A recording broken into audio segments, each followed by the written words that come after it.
Alright, so today we're going to take a look at solving quadratics, and the big idea behind all of solving quadratics, particularly when you're using factoring, is something called zero product property.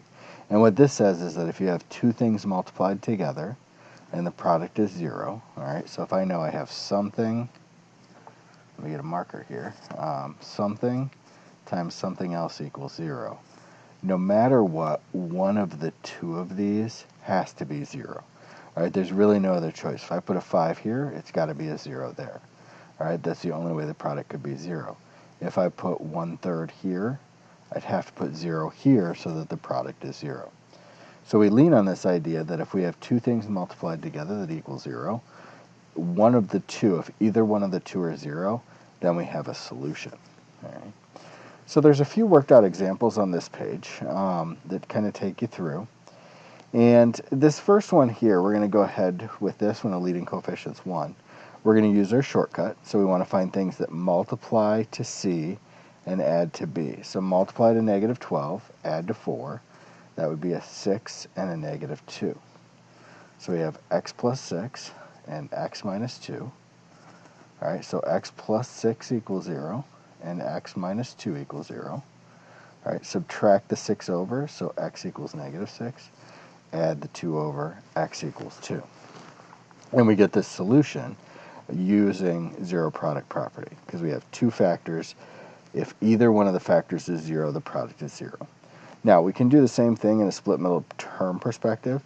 In this one, I have AC, 4 times 15, which is 60, multiplied to 16, so I need a 10 and a 6. All right, a 10 and a 6. Multiply to 60, add to 16, that's our number pair. All right, so I'm going to go ahead and I'm going to do the 10x here and the 6x here.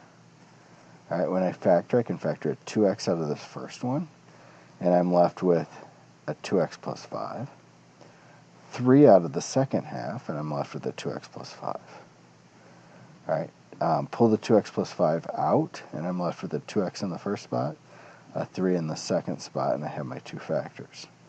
All right, from there, we set each factor equal to 0, we solve, and we get these two solutions.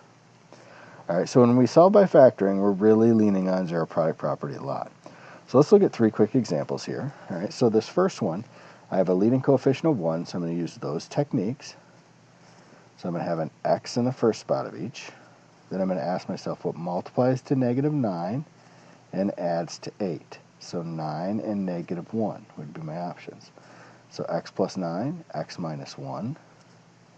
That equals 0. So I know x plus 9 equals 0 or x minus 1 equals 0. So x is -9 or x is 1. All right, and those are my two solutions to that particular problem. Now, in the next one, they tried to trick you by leaving something over on the other side. So first thing we're going to do is we're going to get everything to one side. So I have x squared minus 6x plus 8 equals 0. All right, I want to factor the first half. So I've got x and x. Multiply to 8, add to -6. All right, so -2 and -4 would fit the bill. All right, that equals 0. So I get x minus 2 equals 0. X minus 4 equals 0. So x is 2 and x is 4. All right, and those would be my two solutions for that particular problem. If I move to the last one, it looks like we're going to have to use split middle term, but again, they tried to trick us and left something on the other side. So first thing I'm going to do is I'm going to subtract that 5. So I have 3x squared plus 2x minus 5 equals 0. All right, 3 times 5, so AC is -15. So if I do a 5 and a -3, that'll work out. So 3x squared minus 3x plus 5x minus 5. Can factor a 3x out of the first half, left with an x minus 1. Can factor a 5 out of the second half, left with an x minus 1.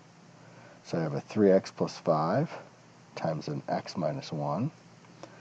All right, I set them each equal to 0. 3x plus 5 equals 0. X minus 1 equals 0. So 3x equals -5. X equals -5/3. Add 1. So x equals 1. And those would be my two solutions for that particular problem. All right, so there's 3 examples of solve by factoring. I'll be back in the second video with a quick reminder of quadratic formula, and we'll walk through 2 of those together. All right, hope that helped.